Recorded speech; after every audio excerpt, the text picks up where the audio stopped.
Am I the a-hole for not giving my best friend her money back after I threw her out of my home? I, 38 female, and my husband, 43 male, and our 4 kids live in a house we own. My bestie, 40 female, had a lot of trouble through the years. She is an alcoholic, but about 5 years sober, but instead used marijuana for 4 years. She then had a psychotic period because of it, and thought it was over. It was not. It just got better, then worse again. We lost contact about 1-2 years, then reconnected. She had lost her apartment, all her things, and her kid in foster care will not see her on a regular basis. Me and my husband felt so bad for her, and did our best to help. We drove and picked her up, and she got her own room with a TV to sleep in. Then the nightmare began. We didn't know that she got paranoid schizophrenia, and was really hard to be around. She was selfish beyond reason, treated us and our kids with disrespect, and turned our home upside down for almost 2 weeks.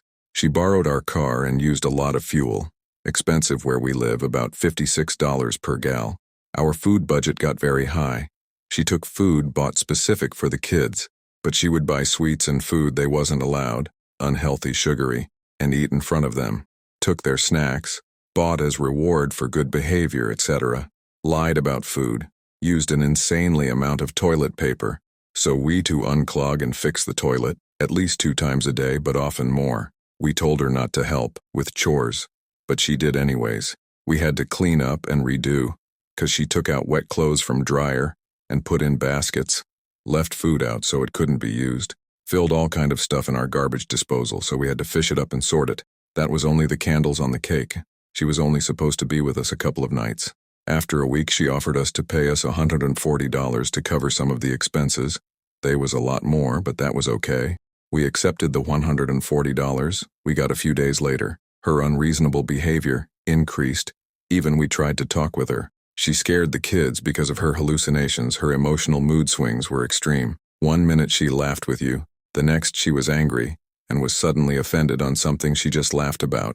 We walked on eggshells. She felt more than home and just went through our stuff. She was very rude to some of our visitors, and after almost 2 weeks I had enough. She was so provocative and mean when I told her to behave nice to us and visitors and not to scold me for a friend dropped by with a cake she made for us. Her indifference towards me, about her extremely rude behavior, just made me say, enough is enough. I told her to pack her stuff and leave our home.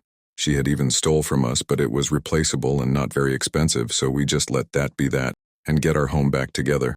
In rear end, we were too nice and should have been more hard, but I admit, she guilt-tripped us, manipulated, and gaslit us.